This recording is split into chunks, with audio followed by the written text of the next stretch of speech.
What's up, guys? This is Dylan. And I'm Lydia. Hi, I'm Quinn. And this is The Broken Dead. I bet you didn't think that we would come back. And we didn't know if we were going to come back. But we doubled down, and we got all this stuff now. This is our new set and our new co-host. Welcome, Quinn, to the gang. And we're still getting used to these microphones. Yeah. Probably going to bump them a few times. But just want to say thank you guys for tuning in. And we're back. The Walking Dead is back. And we're going to see how it plays out this season. There's a lot going on. We're going to hit it hard. And we got a lot to cover in a little bit of time. So I almost forgot an intro. All right, we got our names. The website, check it out. It's www.broken.pictures.com. And you can go in there and check out all the things we got going on. And eventually we're going to have, we do have a discussion page up for The Walking Dead and some of the other shows that we do, like Westworld. And some other ones will be forthcoming. But there's another thing that we got going on. This is now going to be in podcast format, so you can listen to the audio while you're driving or whatever. So, big news, we're going to be a podcast. Yay. Yep. And so, that'll be forthcoming too on the website. We'll have a page that'll have the podcast, and we've got some other ideas for podcasts, things that we've got in the works. So, also follow us on social media. You can find us at on Facebook at Broken Pictures Social, and then on Instagram and Twitter at Broken_social, and of course on Patreon if you'd like to see this project grow. Let me get this out of the way. That was supposed to be my white balance there. Now I'm white balanced. Woo! And so yeah. If you'd like to see us grow, if you'd like to contribute or invest in this little project we got going on, then hit us up on Patreon, and you can find it at Broken Pictures, no space. No.com. No.com. And so let's go ahead and jump into our recap. There's so much that happened. Big things that happened. And we've just kind of, I posted a video on YouTube about Andrew Lincoln leaving, and got a little attention, but there's so much more. Okay, so let's hit it hard, hit it and quit it. Wow. So yeah. Unnecessary. All right, I'm gonna turn it down just a smidge because I think it's peaking here. All right, so I'm trying to run sound and do this at the same time, so this is new. So bear with us as we grow, and then come back and watch us in a few years and laugh at how crazy we were right now. Hey, that's our story, and we're sticking to it.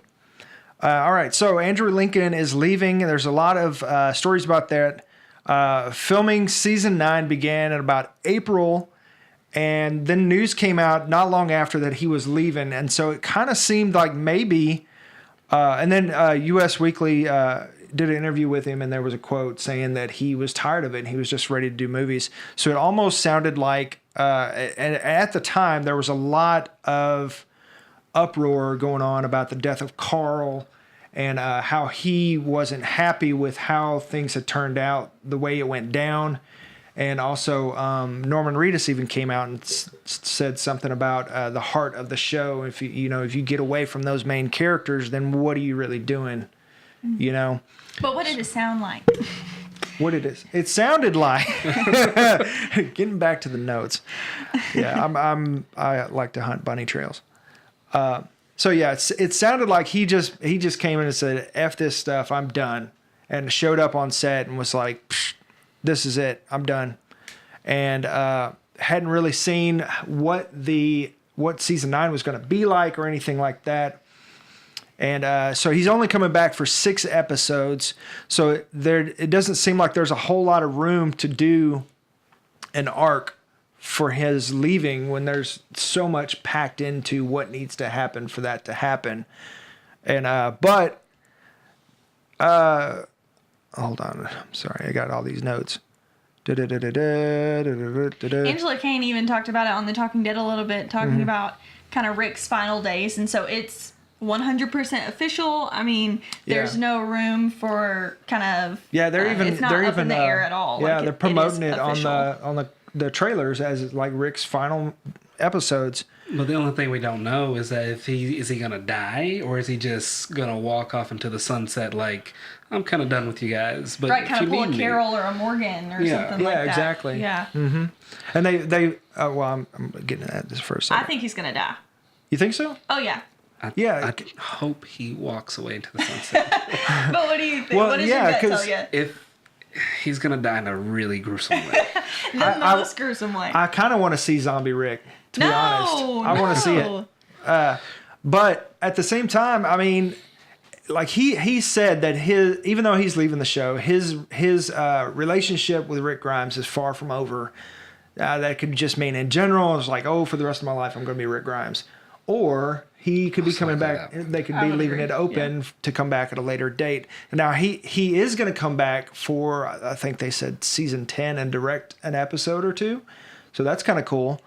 I just really hope that he's not talking about Fear the Walking Dead. Oh, that heck would be no. a travesty for him to go over to Fear the Walking Dead.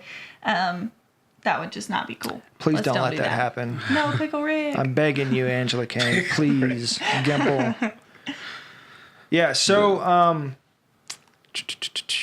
at he said last year, like this came out afterwards, like kind of recently, that it was Comic-Con at the end of season 7 that about season 4, him and Andrew Lincoln and Gimple had talked about him leaving, like what would be a round number for them both to kind of step away or whatever. And they had mentioned season 8 because that's when contracts ended and all that kind of stuff. But then when they were coming into season 8, he didn't feel like it was a good time to leave. So he gave it another season is what the story is now. So I don't know if that's just like a collateral damage, like them trying to act like, hey, it wasn't something crazy. We planned it from the beginning, you know? So, yeah. Sorry. All right. So, yeah. Oh, really? I'm looking over his shoulder at his notes, and one of the notes he has is says that Angela Kang said that they looked to Andrew's death in the comics for guidance because it was the closest thing they had to compare it to. Yeah. So that's odd. Yeah, I went back and because I haven't read all of the comics, but I went back and looked at it because in the comics, Andrea survived for a long, long time and was actually in the place of where Michonne is now, where her and Rick were coupled up, and she died. She went out actually kind of like Carl did, where she got bit and got to say her goodbyes to everybody and all that kind of stuff. So I hope they're not planning on doing the same thing with Rick and just playing that on repeat. I feel like I just have like a little vision of what's gonna happen. Like Rick gets bit, and then, all right, let's backtrack. Mm-hmm. So I feel like Michonne's gonna get Rick in a spot where he's gonna end up getting himself killed or put in so much danger that if he does get bit, it's always a woman. He's just gonna he's gonna end up just kind of like, all right, I'm bit. I'm not gonna just stand here and turn. So I'm gonna go out here and just kill as many zombies as I can until something happens. Go out like a wild dog. It's just like, I'm going out into the wilderness to die. I feel like there have been so many situations where, like, he has gone that far, though, that it would be not that interesting to see him go like that, though, because, I mean, whenever Negan was in the camper and he's just, like, macheting down all of these walkers and everything, like, we've seen that type of Rick before, and while it might be, like, a homage to Rick, yeah, I get that, but at the same time, that would be very dissatisfying for me. I don't think that I would be satisfied with that death. Excuse me, I had to mute it because I had to burp. I was wondering what you're doing. Thanks for covering for me, guys. We're just both, like, staring at you, like, what is he doing? It's not awkward at all. Yeah, so also, Lauren Cohan is leaving. There was a huge fiasco with her pay at the end of course, their contracts ended at the end of season 8, and they were renegotiating, and it's completely normal to kind of go back and forth, kind of like, the agent offers and then the company offers, and it goes back and forth. Well, AMC decided that they weren't going to give her what her agent was asking for. And so she's got bills to pay. She's got a family to provide for. So she goes and finds another job, and it gets picked up for air, and Whiskey Cavalier is her new show. And so they decide, oh crap, we better do something with Maggie. So in her off season on Whiskey Cavalier, she came back and filmed, and she is also only coming back for 6 episodes this season. Now, when you think about, there's usually 16 episodes in a season. I mean, that's not even half. That's not a whole lot. Her and Rick both are only going to be there for a short time. Which, to be just really honest, I'm not that in love with Maggie's character right now, Lauren Cohan's character Maggie. I'm just not really in love with her. I think it'll be a very similar situation to what we saw. I don't even remember what season that was, when Carol was exiled after burning Karen and those folks in the prison. Girlfriend. I really think that it'll be that type of situation. I mean, she just hung Gregory, and she's kind of switching over to a very Negan-esque kind of way of life. And the governess type thing. And so I really see it being something like that, where either her community is just her community and they no longer do work with the other communities type of thing, and or they just exile her. They did say that they were going to leave it open-ended because they might be kind of waiting to see what Whiskey Cavalier is going to do, if it gets picked up for season 2 or not, or if it fizzles out, because they're spending a lot of money on this show. They're betting on it. They're filming in Prague right now. It's supposed to be this huge action-y spy adventure type thing. Yeah, I'm kind of interested to see it. I'm interested, but that does not sound like the name at all. Like, I immediately thought Western. Yeah. I thought Lauren Cohan's terrible Southern accent was going to be making a new debut. No offense, Lauren Cohan. I love you, but that is not a great accent. I'm going to just be real with you. Her jaw does this thing where it's like just, I don't know. I feel like that was unnecessary, but that's okay. Let's talk about Norman Reedus. Yeah, so Norman Reedus, on the tail end of these two other people deucing out, has signed a $20 million contract, and so everybody's like, "Oh, now it's going to be the Daryl Dixon show." But he's answered those claims and been like, and he even said it this past episode that, hey, I ain't getting up on a stage like he did. Yeah, he said a lot more than he's ever said. Yeah, like this entire episode was more than the past few seasons. Like, I expected a ghost Beth to walk by, and he was just talking to Beth. Like, it's the most he's talked. Yeah, it was pretty great. We'll get into that in a second. Need to wrap it up.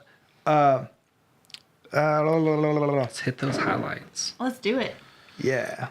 So one thing he said is that when it comes to Rick and Daryl, Rick was always number 1 on the call sheet.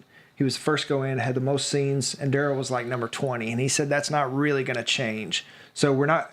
What we see of Daryl will be more quality, but we won't see him step into a Rick Grimes leadership role necessarily. Good, because that's not Daryl, and that would be untrue to it. So Agreed. I'm appreciative of that in the least. I feel like the show would benefit more if they just ended up, instead of just having, Rick's been the main character for the past 9 seasons. Mm-hmm. But if they flesh out a lot of the other characters more, instead of just picking one person, like, all right, you're Rick.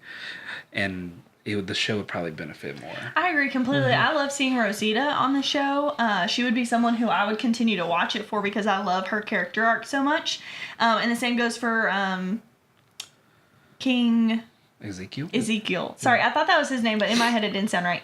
I love watching King Ezekiel, and so those are character arcs that I would love to see, even if Rick wasn't on the show. Do you love watching Carol and Ezekiel? Shut it. We will not talk about that here. What is wrong with Carol and Ezekiel? I don't like it. I'm still Carol Daryl shipping over here. Back in the prison good old days, like I was about it hardcore, and they just let it fizzle out like nothing. And she even called him Pookie. Okay, let's get it together. Yeah, she leaned here. up on his shoulder like she's just kind of like, I like how this It's like is a going. brother-sister thing. It's like how I felt about it now. That's Game of Thrones-ish right there. That kind of is how it made me. I thought that that's what they were going for in this last episode that we saw between Carol and Daryl. Well, they're just old, really close old friends. I mean, they've just been through a lot. Yeah.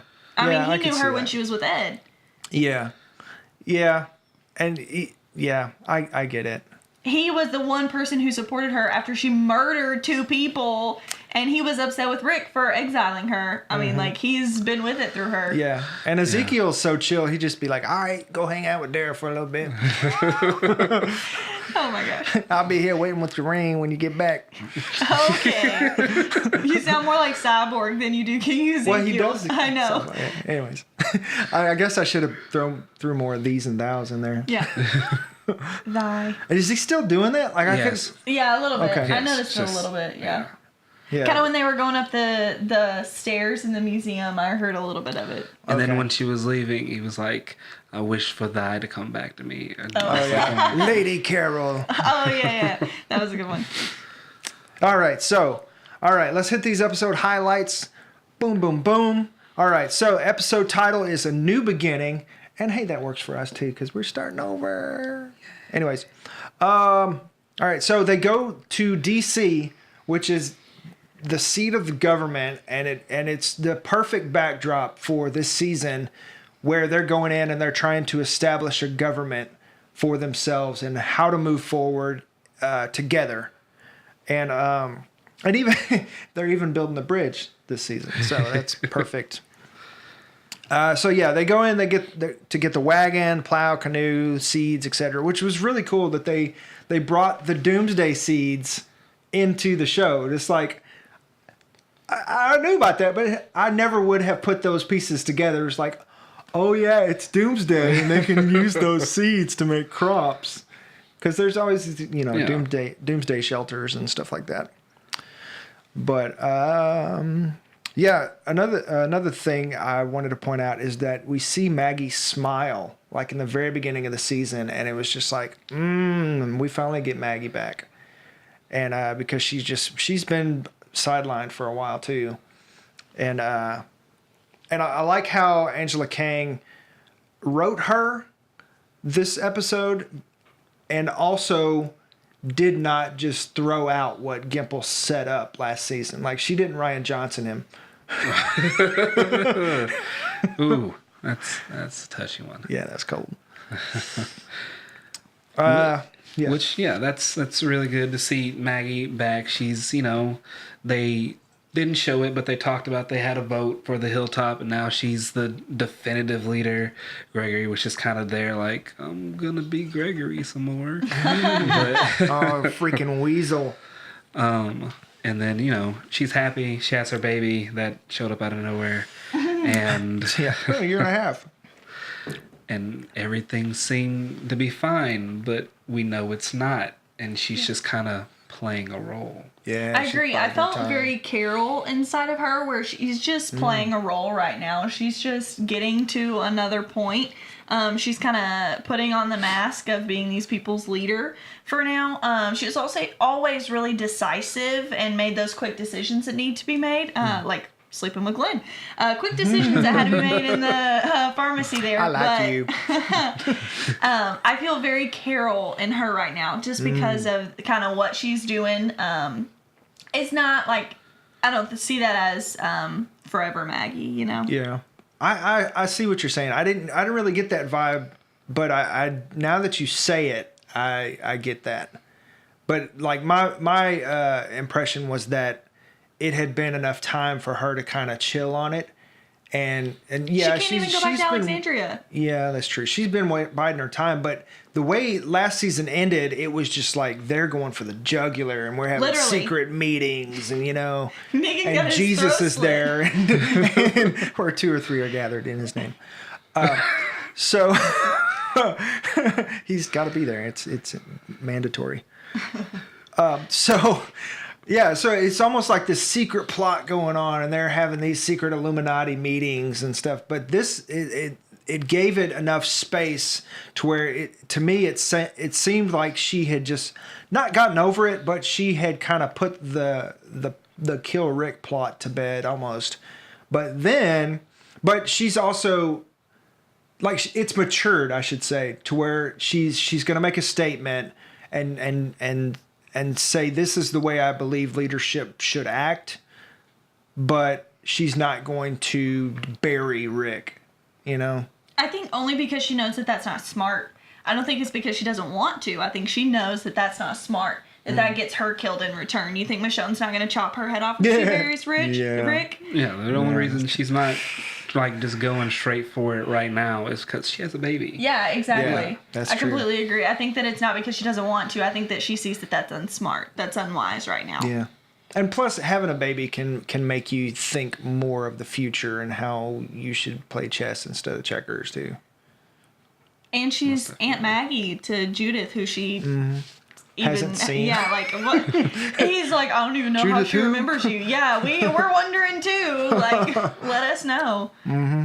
And Rick is even, Judith, speaking of Judith, she mentioned Daddy's big belly and grumpy face. So Rick... It's like they're setting up right from the beginning that Rick is kind of been lulled into this comfort of, it's like he's got a dad bod going on. Yeah, things are going good. Yeah. I've got a family. I'm living in a nice house, and how did I get lucky enough to find you? Yeah, exactly. Like, it's like he's almost forgotten about the apocalypse. It's just day to day, and it's just life now. But I mean, of course, going out and seeing somebody die and going on runs and seeing the sanctuary, kind of keeps him on edge, because Rick is one of those people. And Angela Kang even said this, to where he kind of goes through seasons where he's like just kind of blah, and he needs a mission to animate him. And then he clicks in. Okay, Abraham. Like, he's got to have a mission. Like, yeah. It's either making pancakes or it's getting people to Washington. I mean, yeah. Speaking of, Michonne and Rick over here, the famous Rick Grimes, this is turning into a soap opera. Y'all need to chill. Like, I even called it. When we were watching the episode, I said, here in a minute, something's gonna go. They're about to do something they're not supposed to, and literally 7.5 minutes later, and she's talking all sweet and they're kissing, and it's just like, come on, I felt like it was unnecessary. I realized that it shows how comfortable they are right now, but there are other ways to show that. And they were at the sanctuary too. They weren't in their own bed, so they were getting sneaky. Bro keeps. Remember they were at the hilltop. Oh, they were at the hilltop. Okay. Because it was weren't they at the hilltop? Because I didn't think they were at the hilltop yet. Maybe not. Maybe. I don't know. Oh, yeah, because they did right up. I don't know. Yeah. I thought they spent the night at the sanctuary and then went over there. Yeah, that makes sense. Yeah, they did. So, I mean, it's like we're in the enemy's camp and we're putting our flag down. Gross. It's like, yeah, they're breaking in the sanctuary. Gross. So, all right. We briefly hit on the Ezekiel Carroll thing because... she's okay. I'm trying to map this out in my head as I go. Okay, so Rick and Daryl have a moment, and Daryl lets Rick know, it's like, I love you, but I can't be with you right now. You're not. I don't like what you're doing, and I support Maggie. And he doubles down on the winning team. And excuse me, sorry. Do you need to go, Quinn? It's 1:15. Is it? Well, I have to go. I have some things to do today, but thank you guys for having me, and I'll be back, and hopefully next time we'll have a little more time. Yeah. Yes, absolutely. We'll start a little bit earlier. Yeah. Be more disciplined on our time. Yeah, right. A lot of setup went into this first time, so. Yep. All right. I'll see you guys later, and I'll see you guys later. Thanks for coming, man. Thanks for coming out. All right. Don't forget your pen. He's always super prepared, and I had to borrow his pen 3 times now, so. Yeah. Awesome. All right, so Rick and Daryl have their brother-to-brother moment where Rick is getting some hard truth from Daryl. And it's like, look, I don't like what you're doing. I believe in Maggie's style of leadership. And I love you, but I can't be with you right now. And that's a huge thing for Rick to digest, because he's, like I said, he's comfortable. And then come to find out, his best bud doesn't want to hang anymore. His second in command doesn't really want to take over the sanctuary like he thought. Yeah, and so he and Daryl's really more of an enforcer than, like, he would be good as like chief of security type thing, but he's not a president type guy. You know what I mean? He's not a leader.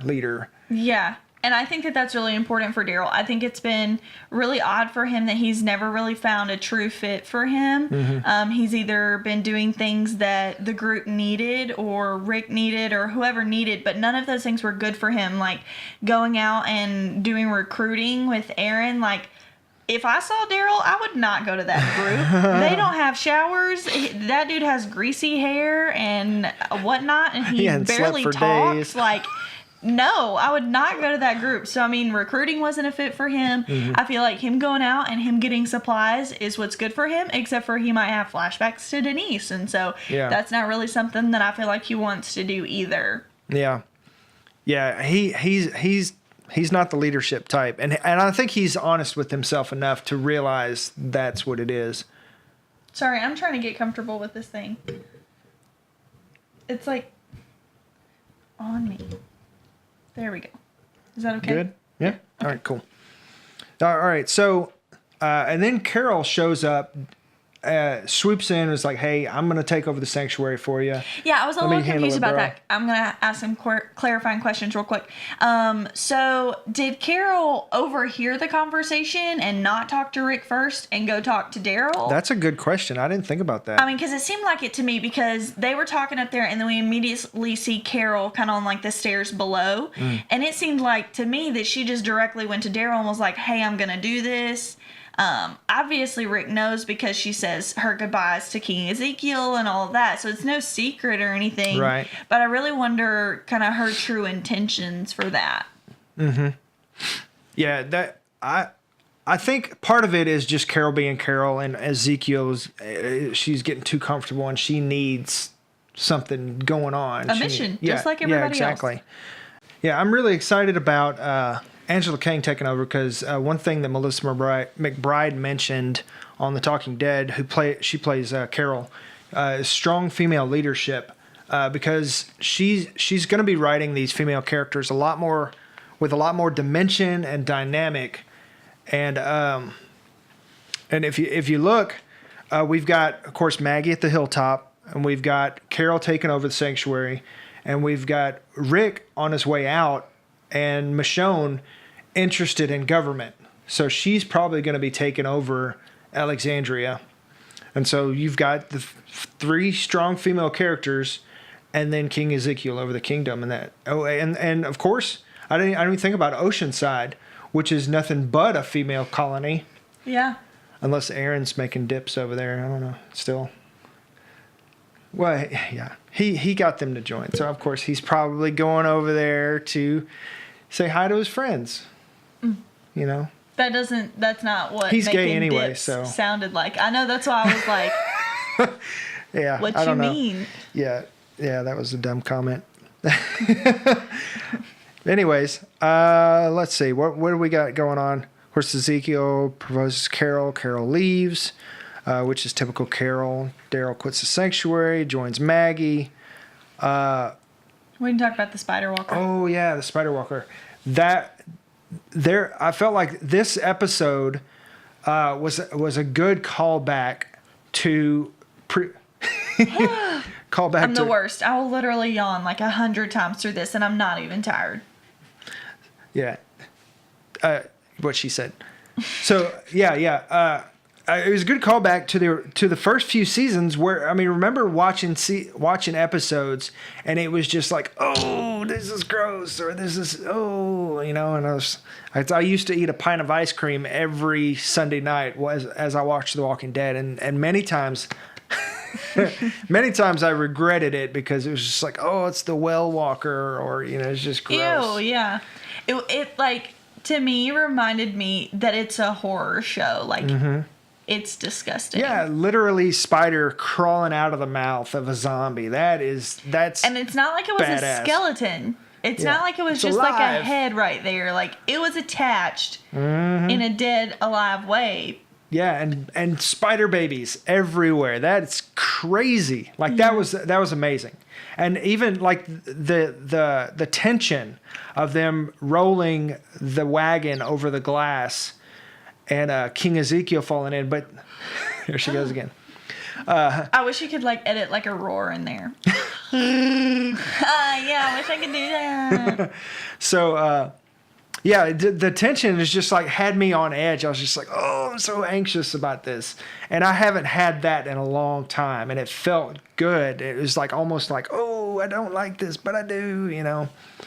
And But it seemed unnecessary to me. Like Really? when it came to the canoe and the plow, like the canoe is the last thing that they're moving.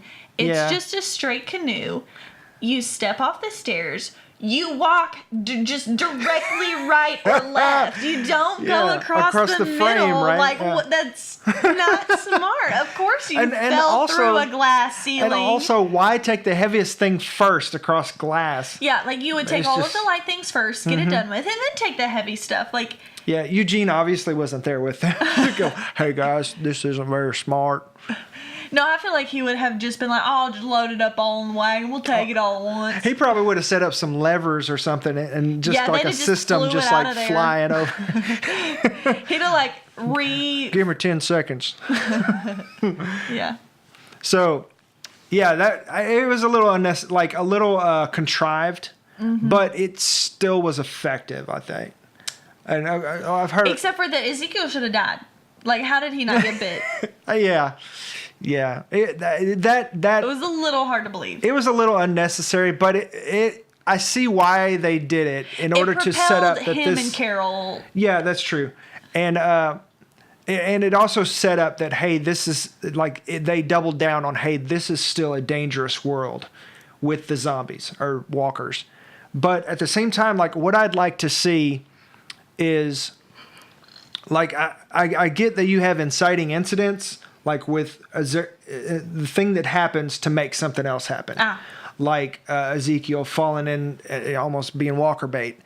And then he decides to propose to Carol, and Carol goes to the sanctuary. You know, and you've got all these incidents Right, like that it's are making ripples. the story propel forward. Right. And then you have Ken gets bit, and that causes his parents to get upset, and da. Yeah. So, but I wish they would treat each inciting incident as its own incident instead of just like kind of like Letting you glazing over it connect the dots. just so they can get to the next thing. You know what I mean? And I think that was a big problem in the past where it's like where they would spend the first half of the season and it was super boring setting up to go where they wanted to go. You know what I mean? And Yeah, like I haven't found that happy medium yet. yeah, and I think there was still a little bit of that, but I'm excited to see that they just jumped right in, and I Yeah. hope that the first half of the season setup structure is gone. I pray that's gone. 'Cause Yeah. that's I can a lot of people understand that. bowed out because of that. Because you compact so much.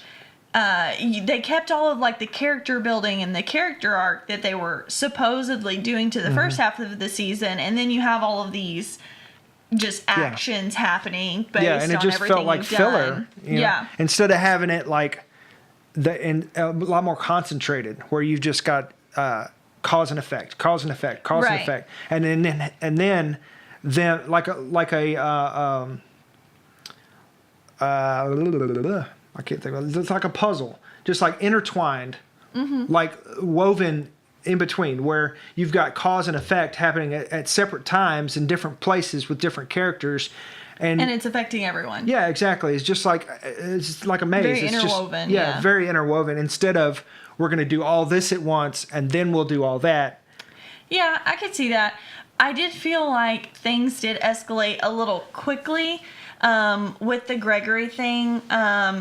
Something that was interesting to me, and I said that a lot last season when we were filming. I would Yeah. always say, something I thought was interesting. But I truly did. The fact that they put it to a vote and had an election almost type situation. Which was Gregory's idea. Like, he actually thought he could win. Right. For Gregory and Maggie. But then it's not a democracy yet. She made the call to execute Gregory. Yeah. Like, this is not a democracy. They did not judge, jury, execution this guy. Like, she called the shots, and he's out. He's dead. Yeah. And so I really, really liked about that time, by Michonne the was way. there. I'm glad he's dead. To me, it was very dissatisfying to see him die. Yeah, I wanted they should have somebody to lingered just, on rip that. him apart. They should have lingered on that a little bit longer to give it some air. Yeah. Because it just kind of like boom, boom, boom, boom, boom. It happened just so happened fast. really quickly. Yeah. It almost didn't give you time to process Yeah, it. because I mean that is that's another inciting incident thing where that is a huge inciting incident going forward because Maggie is making a stand.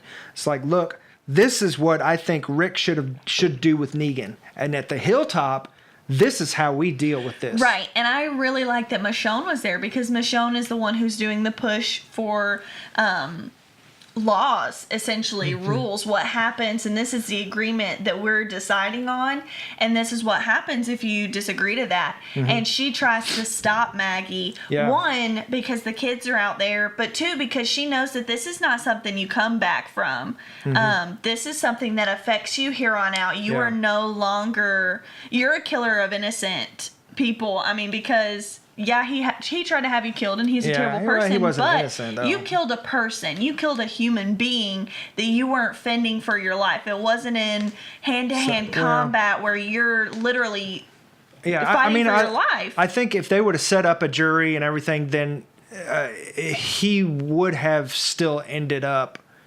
I agree. But what I'm saying is she that bypassed all that. Right, and Michonne saw that, and she sees that no longer this is a Maggie that is going towards things that they don't agree with. Yeah. She's got to stop her. One thing that's also interesting is, and this plays into that, when Michonne is in the museum and she's looking at the Constitution on the wall, and I had a question about that. Was it the Constitution? I thought it was, wasn't it? I want to rewatch the episode a little bit because I had a question about that. It looked like it was talking about the Union. Oh, it was the State of the Union. Right, which right. made... I know that it's not the same thing. The State of the Union is not the same thing. But the Union, like just the word Union, thinks of Civil War times where segregation... Michonne is not... She's still a minority in this world, and she knows that if she doesn't take control of the law now, she doesn't get the upper hand. Right. It can just cycle back And into this evil thing that doesn't need to happen. Yeah, and also just the potential, thinking of like Civil War, the potential of all these governments who all have different styles of leadership deciding and it leading into another war. Yeah, absolutely. And she knows that she doesn't come out on the top of that. I know that, I mean, we haven't dealt with a lot of race issues or anything like that, but that was the first thing that came to my mind when I saw Michonne in this very Capitol-like building. Like, this museum is very Capitol-like. They're in Washington, D.C. It instantly made me think of what Michonne can't possibly imagine what she could go through if she doesn't take control of this. Yeah, agreed. And that leads right into the point that I was trying to make, that when her and Rick were, and when she mentioned it to Rick about forming a leadership, or not a leadership, but a government paper. She said a charter. Yeah, and he said a constitution? She said no, a charter. Like, they made a point. So I looked up the difference between a constitution and a charter. A constitution is for the people, by the people, established by the people. A charter is the ruling person decides the rules and the laws. No, it's backwards. No, I just looked it up before we started. A charter is the ruler establishes it. Yeah, it's granted by the sovereign. Yeah, but you said the former. The charter is granted by the sovereign, and the Constitution is established by the people themselves. Yeah, former is first, latter is later. I realize that. So it's the charter is the sovereign, and the goat. So I might the not charter have is I might the not have one wrote it that down she correctly, wants, but and that's the one that's wrong. so from what it sounds like, and this and that could be like one of those points that's kind of like an Easter egg, to where you don't really see what it is until later on. That her style of leadership, which she wants, is basically her and Rick to sit in leadership over these other ones and decide what happens and what doesn't. And Rick isn't necessarily comfortable with being hero Rick and all this stuff, but it's like a semi-Ricktatorship is what it seems like to me, is what she's going for. I think she just knows that she can't let Maggie make the rules. Exactly, and that's leading up into, instead of saying, okay, let's get all the leaders together and write this constitution and vote and decide what goes where and what is fair and what's not fair. It's we're going to put this out and you're going to obey it. I disagree with you because just kind of the way that I phrased it right now, which is why I initially corrected you, because Michonne to me isn't on the side of that. Of we're going to make the law and you're going to follow it. So that's why I was like, oh, no, you're saying it backwards. Because to me, Michonne is she's the one who wants to make sure that everyone is encompassed. But to me... But at the same time, she, like what you said, she sees the direction Maggie is going, and she wants some oversight for that. Right, but that's because there's a very fine line between Maggie and Negan right now. Mm-hmm. And where the Sanctuary has always outnumbered the rest of the crew. You think about the Sanctuary, you think about Oceanside, which is an all-woman commune, for lack of a better word. Community is the word I was going for. And you think about how harsh they've been and the things that they've seen, and if they put it to a vote, that doesn't make it that... I mean, that's where bad laws get written and bad laws get passed. I think Michonne is trying to protect from that. I don't disagree with you. But as far as set up for conflict, I see that's how they're going to see it, is that she's trying to tell us how to live our lives, how to run our communities. And especially as it's been a year and a half and we've established who we are and my style of leadership, because you've got Maggie, who is an quote unquote elected official, who is making moves without a jury, or almost like almost a dictatorship, but like an authoritarian type situation. Mm-hmm. And then you've got a kingdom with a king, and there's all these different styles where, like, the Sanctuary is just kind of like holding it together, and they're basically prisoners of war. They're wanting someone to lead them. Yeah. Because they see the kingdom that has a king. Yeah, and they see the hillside the hilltop that has an elected official. Yeah, but I mean, right now the Sanctuary is basically just a glorified prison, because they're all prisoners of war. And what was interesting to me is in the teaser for next episode, the guy, I can't remember his name, the guy that sang this episode tells Rick, it's like, oh, what does that sound like? Where Rick said, we'll protect them if they work for us. And he's like, oh, well, what does that sound like? Oh yeah, that's indentured slaves, or whatever it's called. Yeah, but and my first reaction was like, oh man, that's not right. But upon thinking about it more, like, they're prisoners of war. Like, they're not to be trusted just yet, especially when they're writing Negan, come save us. We're still Negan, savior, save us, and all that. I understand now that you say that, but I really hope that they've given an option to the people who want to leave and just go do their own thing to be able to do that. Because if they haven't, that's wrong. Apparently they have, because this dude, remember at the end of last season, Maggie gave the option, those who want to stay can stay at the hilltop, and those who want to go can go. And so I don't know if it is open to the rest of the people at the Sanctuary. That's what I'm saying. Okay. Like, if it's not open to everyone, and they're literally being kept there with hardly any food, they're hanging on by a thread. Yeah, and right now they're taken because they're not in a position to give back yet. Right. And Daryl is on the same side as Maggie. He's just like, man, screw these people.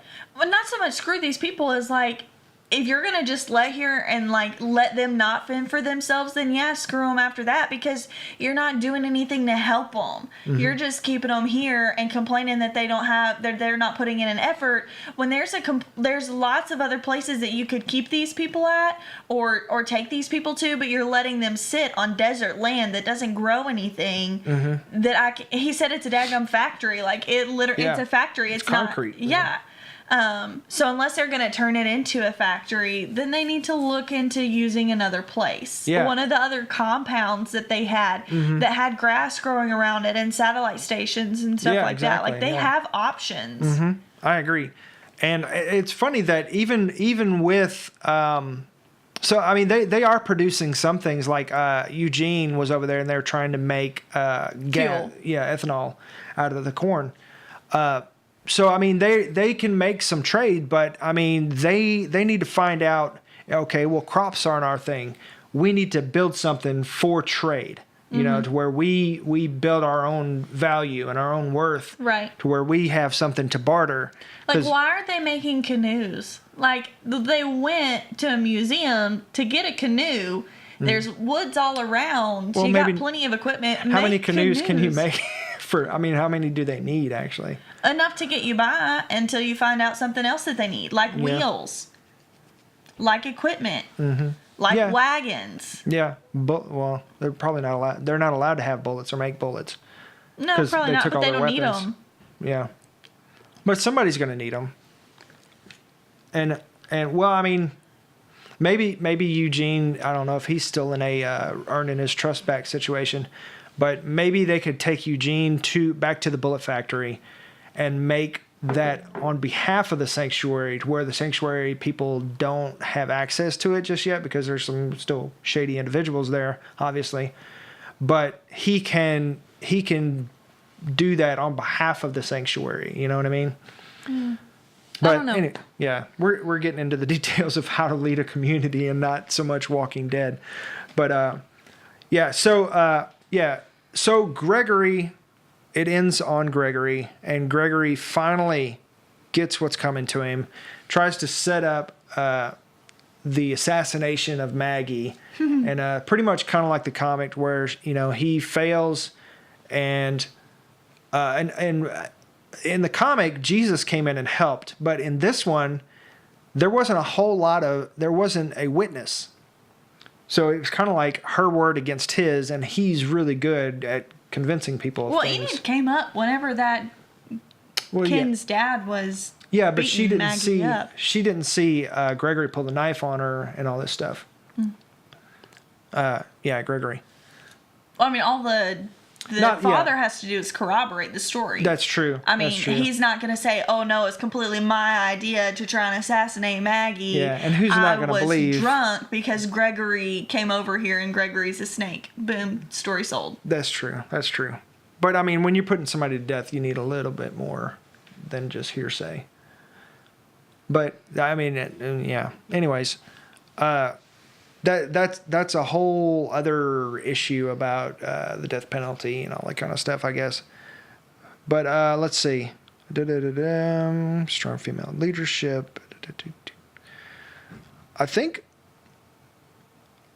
we're done. I had something else to say. Okay.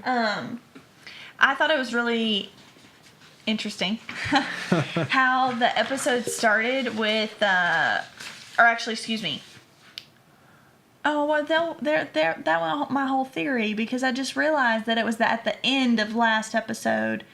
So where it ended last episode was where Michonne, Rick, and Sadiq are in there with Negan, who they've just sewed him up. His stitches are on there. And Rick is talking to Negan, and Negan starts to talk, and Michonne puts her hand on his throat. It's like he needs to know that it's not a discussion, because Sadiq tries to step in, and he's like, Michonne, tries to stop her. The part that I thought was interesting is that Maggie does the same thing later on when she's hanging Gregory. Michonne is like Maggie's like Oh, she yeah. just yells her name and is like, you've got to be controlled and know what you're doing, and like knowing that what you're doing is calculated. And I think the parallel there where Michonne is so calculated, he needs to know that it's not a discussion, but I'm not going to kill him when I could, and I probably want to. And the two of you can't really stop me if I have my katana, because I could rip your arms off, type of thing. She's calculated. She knows what she's doing. And Maggie is almost out here guns blazing, taking care of what needs to be taken care of.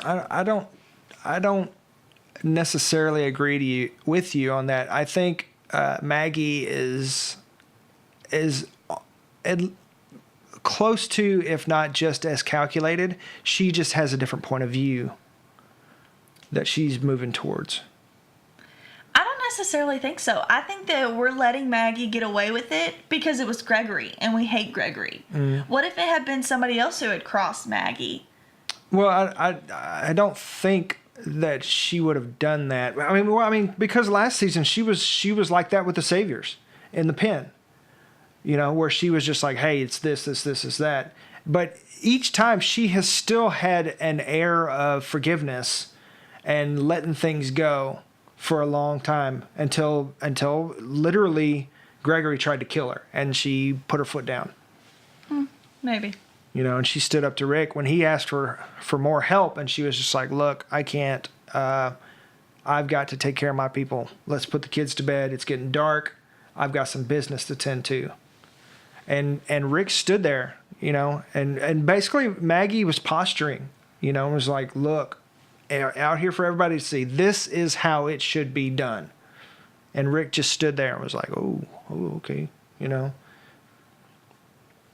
So I'm curious to see how that plays out. I don't think it'll be so much conspiracy theory as it seemed last season. I think it'll be more a power struggle of ideas, where she says, hey, if somebody does this, this is what needs to happen. And Rick is still holding on to this ideal, and she's more rooted in.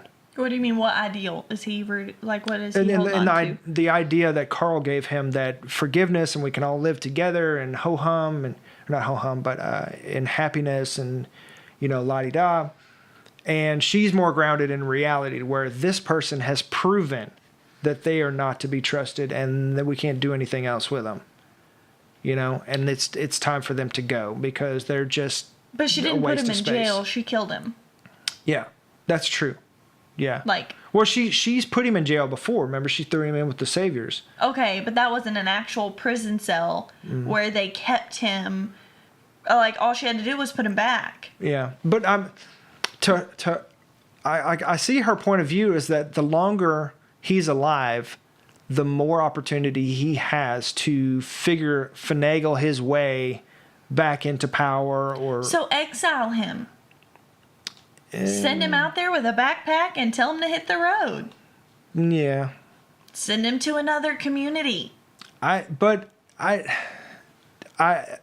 doubt that he would go away completely. He would probably be having secret meetings on the outside of camp. With who? With whoever he could. Oh, hey, I'm sorry. I'm just out here. I'm starving. Please help me. And they bring in some food. And, that's this guy, He's a weasel. There's no other. Like, I'm fully down with his execution. But I think that it, of course, there should have been due process and all that kind of stuff. For the sake of the peace of mind of the people, that they wouldn't piss Maggie off and be the next Gregory. That they would have a chance to defend themselves or whatever, I think that's really political that we're getting into, but agreed. It's a show that's like that, and I think that I think okay. Yeah, and I think that's what they're getting into to explore this season, because you've got, what is it, five communities? Oceanside, Hilltop, Sanctuary, Alexandria, Kingdom. Yeah. So yeah, you've got 5 communities, and they're going to be bickering amongst themselves about how the minutia, the details, what should be going where, and all this kind of stuff. And then, of course, there's going to be the big bad whispers that come in that make everybody join together and decide that, you know, their little ways aren't as important and they need to band together and all this kind of stuff. But we need to wrap it up. The timer says it's time to wrap it up. So thank you guys for listening. I appreciate you tuning in to our first episode on season 9. And don't forget, you can find us on the web at www.broken.pictures and on social media and on Patreon. And I'm Dylan. And I'm Lydia. And thanks for tuning in. This has been The Broken Dead. Peace.